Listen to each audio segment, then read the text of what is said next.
Graça e paz, irmãos e irmãs, Amém. Igreja do Cristo Vivo. Abra sua Bíblia no Salmo 118. Salmos 118. Estarei lendo a partir do verso 22 até o seu final. Estejamos atentos, mesmo assentados, à leitura da palavra do Senhor Deus vivo. Salmo 118, a partir do verso 22, diz assim: as Sagradas Escrituras: a pedra que os construtores rejeitaram, essa veio a ser a principal pedra angular. Isto procede do Senhor e é maravilhoso aos nossos olhos. Este é o dia que o Senhor fez, regozijemo-nos e alegremo-nos nele. Ó, salva-nos, Senhor, nós te pedimos. Ó Senhor, concede-nos prosperidade. Bendito o que vem em nome do Senhor. A vós outros da casa do Senhor, nós vos abençoamos. O Senhor é Deus, Ele é a nossa luz. Adornai a festa com ramos até as pontas do altar. Tu és o meu Deus, render-te-ei graças. Tu és o meu Deus, quero exaltar-te. Rendei graças ao Senhor, porque Ele é bom, porque a sua misericórdia dura para sempre. Amém. Oremos. Pai bendito, te somos gratos, porque o Senhor é um Deus misericordioso, um Deus bondoso, que renova conosco a sua aliança e nos dá da tua graça, nos toca com tua graça, nos reveste com tua graça, apesar de nós pecadores. Queremos te agradecer por esta hora em que nós podemos aqui, com tua palavra viva, aberta, e nela podemos lê-la, e pedimos agora que o teu Espírito Santo nos toque na nossa necessidade, aquilo que o Senhor quer nos ensinar, para que possamos ter uma vida mais contundente, com mais ousadia, diante da tua presença, diante de um mundo pecador. Nos ajude, ó Pai, nos instrua, nos edifique para o louvor do teu nome. É a nossa oração, meu Pai, no nome de Jesus, teu Filho, nosso bom pastor. Amém. Ainda estamos, amada igreja, respirando o pós-Páscoa. Não o resto do chocolate que ficou lá, que sobrou, né? Nada disso. Isso é insignificante. Mas sim daquilo que significa para nós, que é o momento máximo do cristianismo, quando o Senhor Jesus cumpre a sua palavra e ressuscita ao terceiro dia, e com Ele todos os que nele creem, Ele ressuscita cada um de nós para uma vida nova, uma vida abundante, uma vida salva, cheia de graça e eterna. O Senhor nos proporcionou no seu ato de ressurreição vida plena àqueles que o receberam e recebem o seu nome, aqueles que têm a sua face constantemente a direcionar a nossa vida. Então é importante sim nós estarmos sempre respirando esse hálito do pós-Páscoa, porque é isso que nos dirige por toda a vida, por todo o ano, porque sem a ressurreição de Cristo a nossa fé seria em vão. Sem a ressurreição do Cristo Deus vivo, nós não haveria sentido. Aliás, isso aqui só acontece agora por conta desse grande poder de salvação de Deus em Cristo Jesus, nosso Senhor ressurreto. Isso dá sentido à nossa comunhão, isso dá sentido à nossa fé, isso dá sentido à nossa resiliência e perseverança nos caminhos do Senhor. Às vezes eu sei que não é fácil, porque o mundo luta contra, caminha contra cada um de nós. Nós somos muito influenciados por aquilo que está à nossa volta, no mundo econômico, no mundo político, no mundo de violência, o mundo de doenças. E nós precisamos nunca nos afastarmos e nunca perdermos a visão, que às vezes, como nós cantamos aqui, está um pouco diluída, perdida, mortificada mas não totalmente morta, porque o Senhor tem lutado conosco, tem nos ungido, tem nos dado da tua graça, da sua graça e direção. Mas eu queria agora, o pós-Páscoa, meditar um pouquinho com vocês sobre esse texto, porque nós temos recebido muita influência. E como é que está a nossa caminhada hoje, no pós-Páscoa, na vida que continua e que vai continuar até o Senhor chamar a sua igreja para junto de si e vivemos com Ele eternamente para uma nova vida, num novo céu e na nova terra. O que mais fazemos hoje em nossa caminhada? Agradecemos ou reclamamos? Ou questionamos? Agradecemos ou pedimos mais? A resposta sempre vai ser essa, com quase toda certeza, que nós vamos sempre reclamar, questionar e pedir mais. Esse salmo, queridos, mas é o cachorro agora que passou. Esse salmo, de modo especial, está abordando principalmente a pessoa de Jesus. Apesar de ter sido escrito há séculos antes dele ter nascido, séculos, ele retrata também, principalmente, da pessoa de Jesus. Em primeiro plano, é claro, uma boa exegese do Antigo Testamento, do hebraico, ele está falando sobre o rei que o Senhor havia escolhido para estar à frente do povo, o rei, o monarca. E que esse era sempre questionado.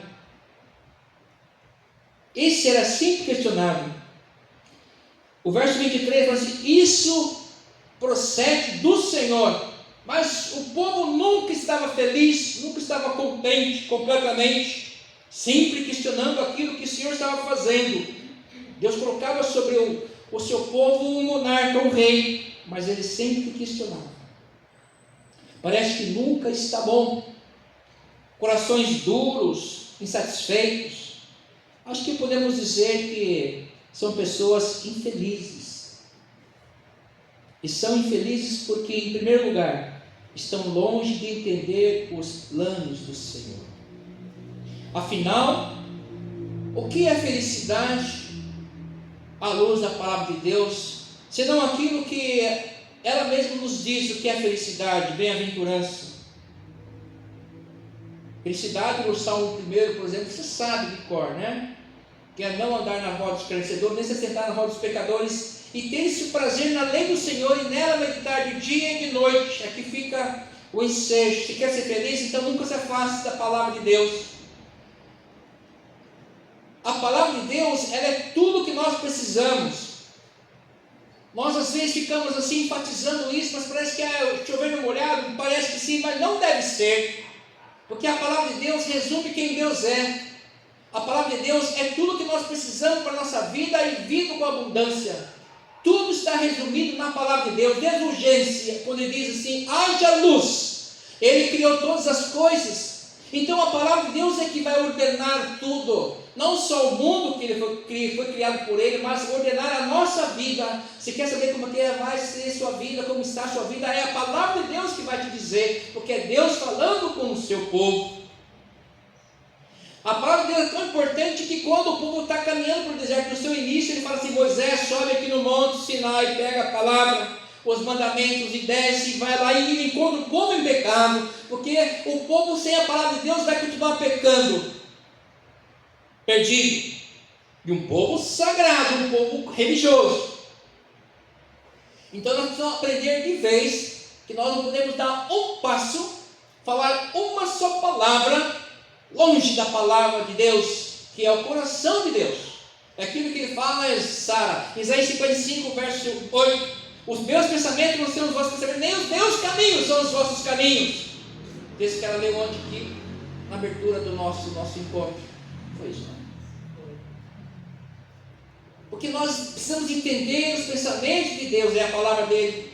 E é por isso que Jesus fala assim: eu não vim para condenar vocês, vim para salvar vocês. porque a palavra é que julga e condena, porque já está registrado.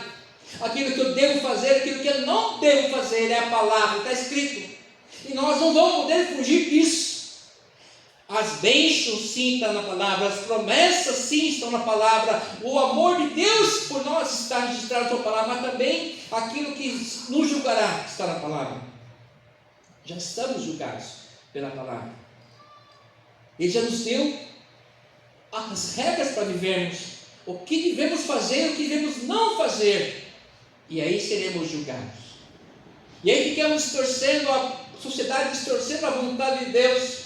E às vezes nós somos tão contumazmente agredidos e contrariados que nós acabamos até pensando como o mundo pensa.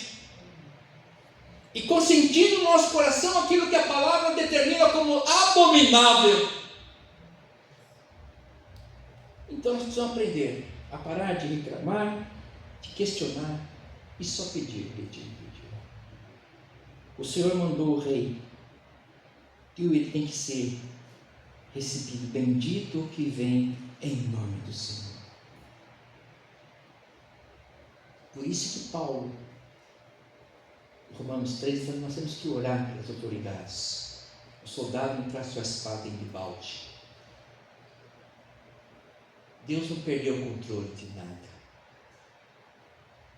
Ele é soberano. Então nós podemos sim caminhar com mais tranquilidade, com mais imparcialidade, e sabemos que felicidade é servir a Deus e nunca nos afastarmos da sua palavra. E felicidade ainda segue o Evangelho, Mateus 5, felicidade é chorar com os que choram, é ter angústia por justiça, não é se acomodar com a injustiça, é fazer a vontade de Deus, às vezes ser injuriado pela vontade de Deus, pela sua vontade. Mateus 5. Então a vontade de Deus é a felicidade que nós podemos encontrar. E às vezes achamos que a felicidade está em termos dos nossos desejos concebidos. E ficamos brigando com Deus. Eu vou na igreja hoje porque estou bravo. Eu orei, mas não resolveu. Nós somos assim. E ficamos questionando Deus. Ele tem que curar essa minha enfermidade, ele tem que curar essa minha tosse, ele tem que fazer isso para mim. Olha, nós somos assim. É disso que o texto fala, que a pedra que os construtores rejeitaram, essa veio a ser a pedra principal. Quando nós rejeitamos, nós estamos dizendo não a Deus. Quando estamos reclamando, estamos falando: Senhor, o Senhor está injusto comigo. É o Senhor. O próprio Jesus falou assim: olha, vocês se preocupem, porque tudo que eles não aceitaram de vocês, que estão pegando a minha palavra, é contra mim que estão dizendo, falando, atacando, acusando. Então nós precisamos ter esse cuidado de falar com muita prudência, para não rejeitarmos o Senhor, mesmo pensamentos. E é por isso que nós precisamos sempre estar confessando os nossos pecados, porque nós servimos um Deus que é santo, um Deus que conhece todas as coisas. Salmo 139 também, ontem lido aqui, que nos conhece antes de nós sermos formados no ventre de nossa mãe, Ele já nos conhecia. Quem pode ser conselheiro de um Deus assim? Ninguém. A não ser olhar para Ele e buscar servi-lo com toda a integridade possível. O que resta é jogar essa infelicidade fora nos outros, porque eu fico reclamando, sou infeliz, então eu tenho que arrumar um culpado. Nós fazemos isso. O culpado é o pastor. Não, é o conselho. O pastor é gente boa. É o conselho. As presbíteras, elas são elas. Não, é o pessoal do louvor. Não, o pessoal do louvor, aquele povo lá. Não, o pessoal lá da mesa. Eles são culpados. Não, são os filhos. São os filhos. Não, são os pais. É assim. Aí eu vou para a palavra de Deus, ela vai falar tudo sobre isso. Eu vou arrumar culpado, porque eu não sei lidar com as minhas dificuldades, porque eu não quero conversar com o Senhor, eu não quero abrir meu coração e pedir ajuda para Ele. em todas as minhas questões. É um Deus presente, é um Deus onisciente que conhece a gente. Ele sabe tudo aquilo que nós somos e precisamos. E aí ficamos a reclamar. Olha os discípulos a caminho de Emaús, pós-Páscoa, e aí domingo eles estão saindo. Mateus 24, eles estão saindo de Jerusalém, indo para Emaús, cerca de 60 estádios de Jerusalém, e vão aí conversando tristemente. Olha, a gente achou que era esse Jesus que haveria de vir, Ele que ia resolver a nossa vida, trazer a prosperidade para os nossos negócios, ajudar a pagar nossos empréstimos, nossas contas, e aí não deu nada certo. Aí Jesus colou neles. E eles não reconheceram Jesus. E Jesus puxa a conversa. Um bom bate-papo, ele gosta de conversar com todos nós. E aí, puxa, vê que vocês estão tristes aí, o que está acontecendo com vocês? Porque aí o Cleópatra sangue quente. Quem é você que não sabe o que aconteceu nesses dias em Jerusalém? A gente achou que era esse que era o Cristo de Deus, que ia nos resolver a nossa vida, os nossos problemas, mas ele foi morto. Onde você estava esse tempo todo? Nós tratamos Deus assim. Eu passei mal essa noite, onde o senhor estava? No mesmo lugar. Estava segurando firme ali na sua mão, quase que recebendo você para perto dele, mas não era o dia ainda. Tem mais coisa para você fazer ainda. Reclamando. Eles viram a palavra de Deus sendo cumprida ipsis litis, nos pontos e nas vírgulas, mas eles não entenderam, porque estavam longe. Eles queriam os seus desejos, as suas vidas pessoais, os seus projetos pessoais, que fossem contemplados, mas assim não aconteceu, porque Deus, Ele olha a coisa um pouco maior. Nós somos egoístas. Nós só contemplamos aquilo que diz respeito à nossa vida, ao nosso micromundo, microcosmo. Esquecemos que Deus nos ama assim, mas Ele tem uma visão um pouco mais ampla. Ele adora a comunidade, Ele ama viver em comunidade, Ele ama quando você se importa com o próximo, com o seu vizinho, com a comunidade, com os irmãos que estão sofrendo, e vai visitar, e aí e tal. A Trindade é a melhor comunidade. Tem comunhão plena. Ele quer que nós façamos o mesmo. Uma coisa que os discípulos de Emaús não pensaram, com certeza, é que, puxa vida, a gente achou que era ele, mas nós acabamos matando. Era ele, mas nós matamos ele. Imaginem chegar nesse nível de nós matamos Jesus. Imagine nós pensarmos que nós temos alguma coisa a ver com esse mundo perdido. A culpa foi dos outros. A culpa foi nossa. Não só dos religiosos, do poder político instituído, mas foi nossa, da multidão que pedimos Barrabás. Porque Cristo representa tudo aquilo que eu não quero enfrentar. As minhas dores, minhas lutas, o meu dia a dia, a minha cruz que eu tenho que carregar.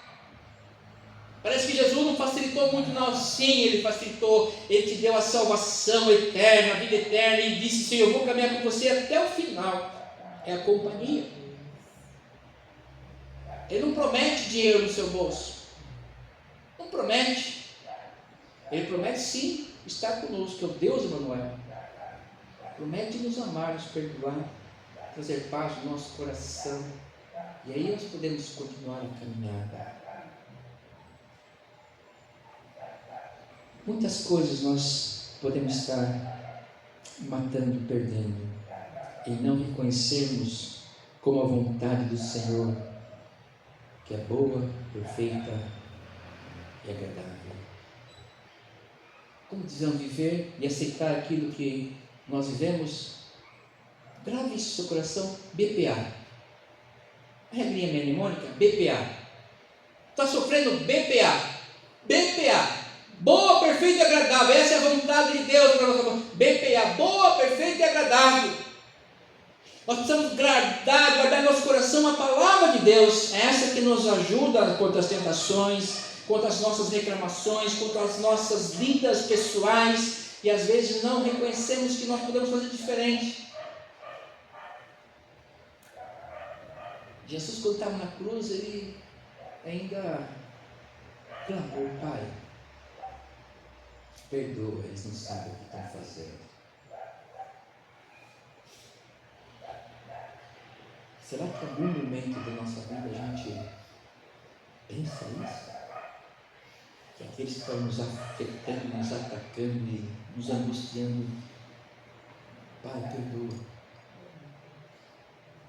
Isso é o coração do Pai, de Deus, do Senhor Jesus, que intercede ainda e pede: Pai, perdoa. Eles estão me matando, mas perdoa eles. Não, a gente vai orar por vingança.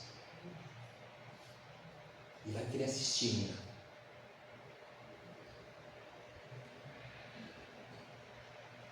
Eu lembro de um irmão que estava numa obra da igreja, pintando lá. E quando antes, na hora do café lá, antes de começar a obra, teve uma discussão feia lá entre eles. Discussão mesmo, irmão. Um xingou lá e ficou bravo. E quase se pegaram. E depois o irmão estava pintando, daqui a pouco quase ele caiu do andaime. Aí o que estava lá embaixo: viu? Você é castigo de Deus. Na obra de Deus. Isso aconteceu. O ódio estava no coração, porque ele queria ver o irmão caindo, se arrebentando, e falar: Deus põe na mão. Deus não é assim.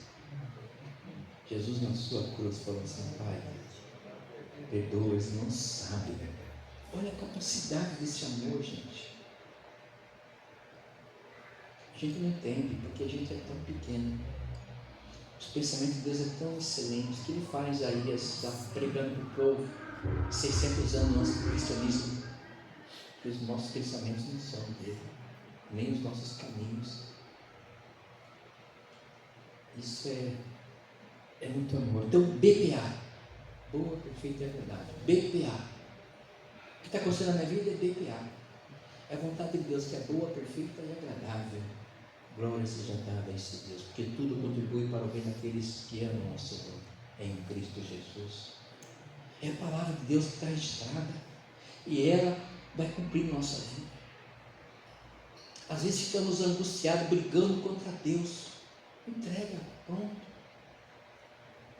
Jesus, ele próprio aplicou essa passagem do Salmo 118 a si mesmo, como sendo pedra angular rejeitada. Está em Mateus 21, 42, Marcos 12, 10, Lucas 10, 17, Atos 4, 11 e 1 Pedro 2, 7.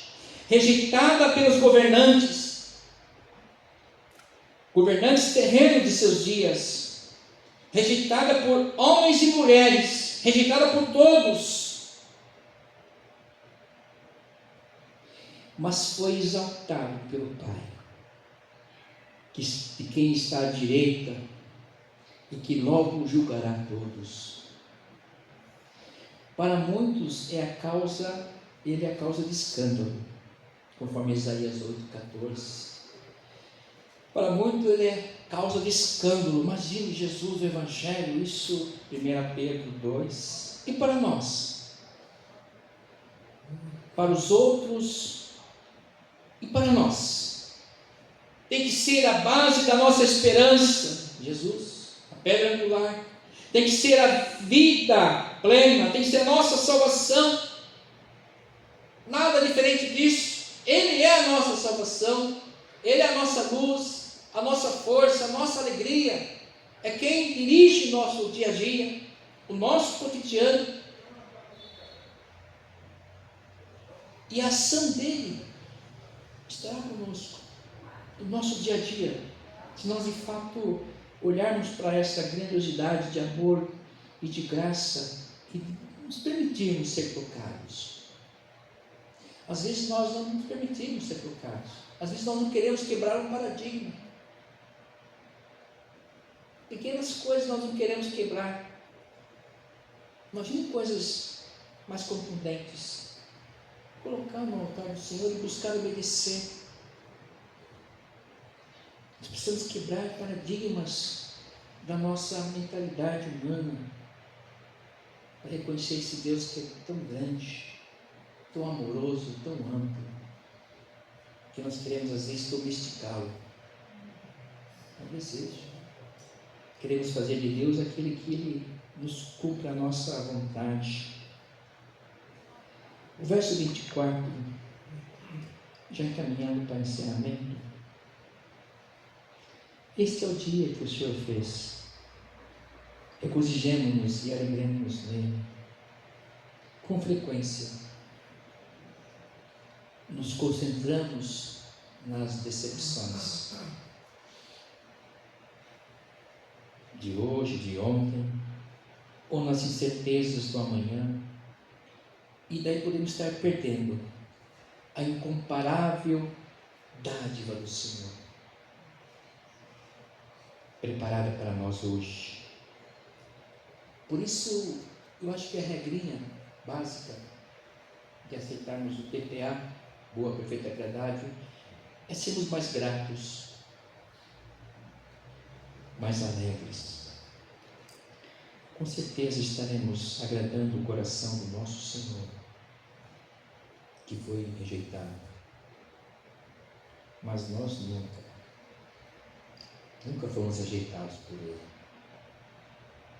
Ele sempre nos escolheu, nos elegeu. Glórias a Deus por isso. Acho que Ele continua nos amando, nos abraçando, nos perdoando, caminhando conosco, mesmo quando nós não o reconhecemos. Às vezes ficamos que nem os Emaús brigando. Deus, você não viu o que aconteceu? Me conta um pouquinho mais. Jesus, acorda. E aí começaram a falar da palavra de Deus, desde o Gênesis e Apocalipse, discutindo as coisas do Senhor. E aí quando eles acordaram de repente, Jesus foi embora. Por quê? Está tudo aqui. Então você tem que colocar isso aqui no coração, na mente. Coração e mente. E aí viveremos bem-aventurados, felizes, felizes, felizes. Por isso que fala assim, regozijemos. Esse é o dia que o Senhor fez. Amém. Vamos louvar a Deus com alegria, com o hino 218, antes da nossa oração.